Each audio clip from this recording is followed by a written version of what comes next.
Di jantung kota Bandung, berdiri sebuah asrama tua yang dibangun pada zaman kolonial.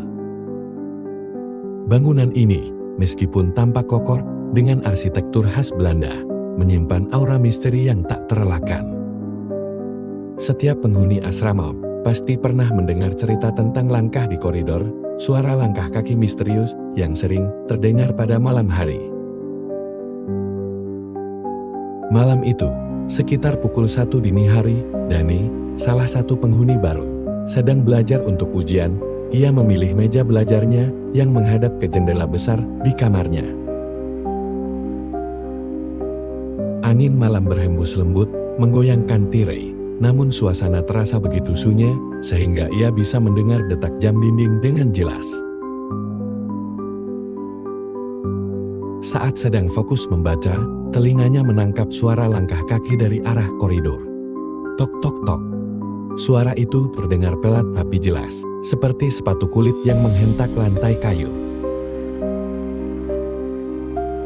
Dani berhenti sejenak dan memasang telinga, mungkin itu penjaga asrama yang sedang berpatroli, pikirnya. Tapi ia heran, karena langkah itu terdengar teratur, namun tidak mendekat atau menjauh.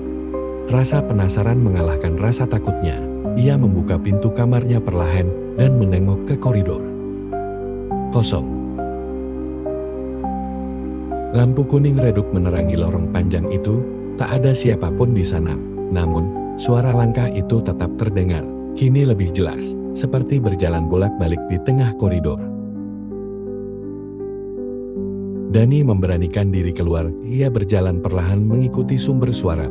Langkah kaki itu terasa semakin dekat, tapi tetap tak ada tanda-tanda sosok manusia. Ketika Dani sampai di ujung lorong, suara itu tiba-tiba berhenti. Hening, jantungnya berdegup kencang. Tiba-tiba, dari belakangnya, terdengar suara berat seorang wanita tua berbisik, "Jangan ganggu aku."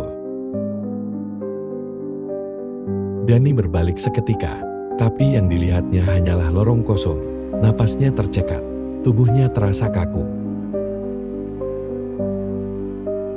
Ia berlari kembali ke kamarnya, mengunci pintu, dan menutup kepalanya dengan selimut.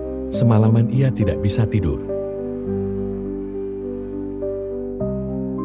Keesokan harinya, Dani menceritakan pengalamannya kepada teman-temannya di asrama.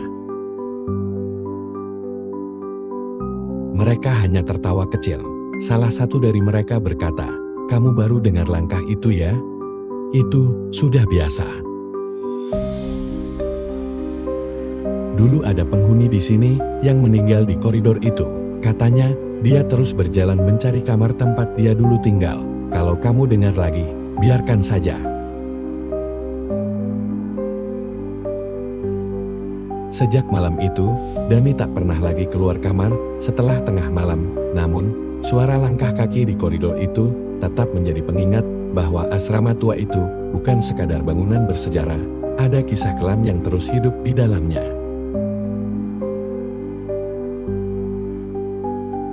Merinding mendengar cerita ini?